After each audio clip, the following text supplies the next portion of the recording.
Formaður Sjálfstæðisflokksins segir stjórnvöld hafa brugðist í upplýsingagjöf áhættu sem fylgir nauðasamningum og áhrifum þeirra á lífskjör í landinu. Bjarni Benediktsson, formaður Sjálfstæðisflokksins, gagnrýnir forsætisráðherra og ríkisstjórnina harðlega fyrir að láta Seðlabankann einan aðgerðir vegna nauðasamninga Glitnis og Kaupþings. Þingflokkur Sjálfstæðisflokksins kaus hins vegar gegn lögum sem heimila inngrip við nauðasamninga. Þorbjörn Þórðarson. Það mat sérfræðinga á fjármálamarkaði að fyrirhugaðir nauðasamningar hjá Kaupþingi og Glitni geti ógnað fjármálastöðugleika á Íslandi, haft neikvæð áhrif á gengi krónunar og þar með lífskjörin. Við erum að tala jafnvirði 700 milljarða króna í erlendri mynt sem getur farið í útgreiðslur úr þrotabúum þessara banka til erlendra kröfuhafa. Bjarni Benediktsson gagnrýndi ríkisstjórnina á þingi í dag fyrir að láta Seðlabankann einan að stýra því hvernig brugðist yrði við nauðasamningunum.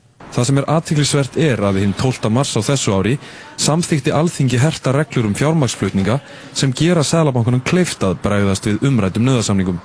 Allur þingflokkur Sjálfstæðisflokksins eins og hann leggur sig greiddi atkvæði gegn þessu frumvarpi að undanskildum þeim Þorgerði Katrínu Gunnarsdóttur, Árna Johnsen og Ragnheiði Ríkharðsdóttur en þau voru fjarverandi.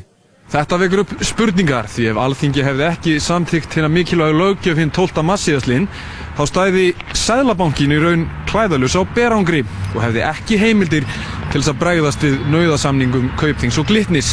Það væri raunveruleg ógn við lífskjörin. Þá spurningin, orkar það ekki tvímælis að koma með gagnrýni núna þegar sjálfstæðismenn greiddu atkvæði gegn lögum sem gera þetta inngrip í þessa nauðasamninga mögulegt? Við höfum okkar forsendur á þeim tíma og miðað við þær forsendur sem við höfum í höndunum frá Seðlabankanum og íslensku ríkisstjórninni, þá var þetta mjög eðlileg afstaða okkar hálfu. Leið mér bara vekja athygli á þessu hér. Við erum hérna að tala vanda sem smám saman að koma í ljós, svona á síðari hluta þessa árs og að mínu áliti orðin stærra vandamál heldur en Icesave skuldbindingarnar jafnvel í fyrsta samningnum fyrir gengi íslensku krónunar. Var máli kynnt þannig af hálfu Seðlabanka síðastliðið vor? Hefur ríkisstjórnin einhvern nálgast málið með þessum hætti?